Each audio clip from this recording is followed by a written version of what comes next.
Hello everyone, and welcome back to a new video. In this video, I'm going to show you guys how you can save your files to OneDrive. So if you guys want to learn how to do it, just follow the steps that I'm going to show you. So as you can see guys, I'm right now on my desktop. So the first thing that you need to do guys is open the File Explorer. If you don't find it here in the desktop, just go ahead and click on the Start menu, then search for File Explorer. Once you find it, go ahead and click on Open, and then you're going to be here in this page.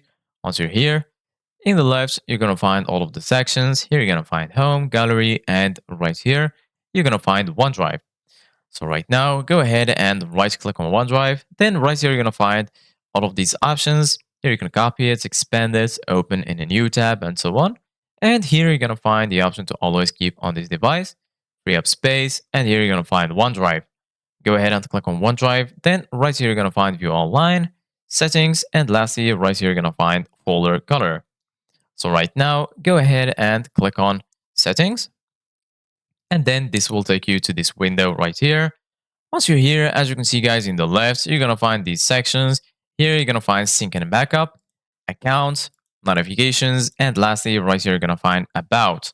So right now, just go to Sync and Backup. And then here, as you can see guys, you're going to find Backup Important PC folders to OneDrive. Backup your desktop, documents, and pictures folder to OneDrive so they're protected and available on other devices. So right now, go ahead and click on Manage Backup. And then right here, you're going to find all of these options. Here, you can enable backup for documents, for pictures, for desktop, music, and lastly, for videos.